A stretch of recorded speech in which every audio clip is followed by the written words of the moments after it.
बिस्मिल्लाहिर्रहमानिर्रहीम। आबादगार दोस्तों, उम्मीद आहे तव्हां सभु ख़ैरियत सां हूंदो। मीरपुर ख़ास जी लोकेशन ते असां जेका कणिक जी नई जिन्स लॻाई हुईसीं उन जे बारे में तव्हांखे ॿुधाईंदासीं। हाणे एक्चुअली छा आहे जो जॾहिं बि असां ॿिज जी ॻाल्हि कंदा आहियूं त ॿिज जे लाइ असां वटि प्योर ॿिज लाज़मी हुअणु घुरिजे। उन जा तमामु घणा फ़ाइदा आहिनि। हिकिड़ो हूंदो आहे प्योर फिज़िकली प्योर, माना हीउ जेको ॿिज आहे असांजो, तव्हांखे हीअ मथे मथे दाणा ॾिसण में अचनि था। सर तव्हां हेॾां ॾेखारियो। हाणे इन में जेके इहे मथे दाणा आहिनि इहे असांजा इन ॿिज में न हुजनि। जेकॾहिं मिसाल असांजी इमदाद जिन्स आहे त उहा प्योर असांजी इमदाद जिन्स हुजे, जेनेटिकली प्योर हुजे ऐं फिज़िकली प्योर हुजे, माना उन में कंहिं बि क़िस्म जा असांजा जेको आहे ॿिया मिक्स दाणा न हुजनि। ठीकु आहे। ॿियो हिकिड़ो माना जेकॾहिं मिसाल इमदाद आहे त उन में बखर स्टार न हुजे, अकबर न हुजे, ऐं IV3 न हुजे, IV2 न हुजे, TD1 न हुजे। ठीकु आहे। हिकिड़ो छा थींदो, जेकॾहिं प्योर ॿिज हूंदो त हिकिड़ो माना असांजो जंहिं जिन्स खे असांजो रती नथी लॻे, का बीमारी नथी लॻे, असांजो उहो ॿिज मिक्स हूंदो। बीमारी लॻण वारी जिन्स उहा असांजी जिन्स खे जेका आहे असांजे असुलु ॿिज खे मुतासिर कंदी। उन जो छा थींदो, माना मिसाल हिकिड़ी जिन्स आगाटी पचे थी, हिकिड़ी पोइ पचे थी। TD1 में जेकॾहिं मिसाल रती लॻे थी, अकबर 19 देरि सां पचे थी, क़द जो फ़र्क़ु आहे, त इहो बि असांजे लाइ वॾो नुक़सानु आहे। ठीकु आहे।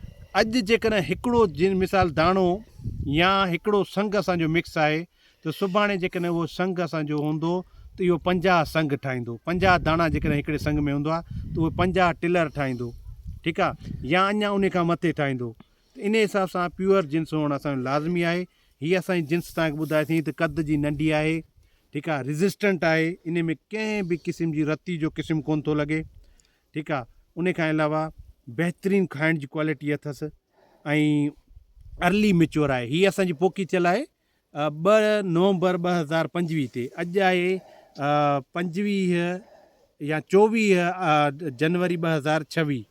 सो अलहमदिल्ला हिन में जेको बि ॾिसूं था केतिरो टाइम लॻे थो, असांजी कोशिशि, असांजी मतिलबु जेका नॉलेज आहे उन जे मुताबिक़ हीअ जिन्स असांजी इंशा ताला जेको 115 खां 120 ॾींहंनि जे अंदरि अंदरि पची वेंदी।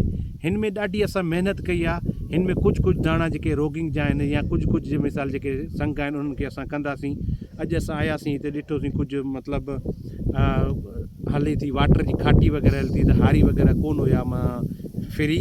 त नेक्स्ट टाइम मां जॾहिं ईंदुसि कोशिशि कंदुसि हिन जी रोगिंग जेका आहे मां ज़रूरु कराईंदुसि। रोगिंग जो मतिलबु इहो हूंदो आहे त जेका बि मिक्स दाणा आहिनि, ठीकु आहे, उनखे असां वेरिएशन कोन चवंदा आहियूं। मां पहिरियां बि हिकिड़ी तव्हां सां वीडियो शेयर कई हुई। रोगिंग जो मतिलबु इहो हूंदो आहे त असां जेके बि हिन में जेके ॿिया ऑफ टाइप प्लांट हूंदा, जेकॾहिं ॿी जिन्स जा असां वटि दाणा आहिनि त उहे असांजा ऑफ टाइप प्लांट थी विया, उहे असांजे कम जा कोन्हनि को, उन्हनि खे असां कढी छॾींदासीं। उहे कणिक हुजनि या गंदगाह जेकॾहिं आहे, छाकाणि त असांखे ॿनी जो एक्सपीरियंस हुयो कोन, त हिन में गंदगाह बि वधीक थी वियो आहे। किथे छबर वधीक आहे, किथे जेको आहे गंदगाह जी स्प्रे असां कयोसीं उन असरु कोन कयो, किथे सरें जा ॿूटा आहिनि। इन्हनि सभिनी शयुनि खे असां जेको आहे कंट्रोल कंदासीं।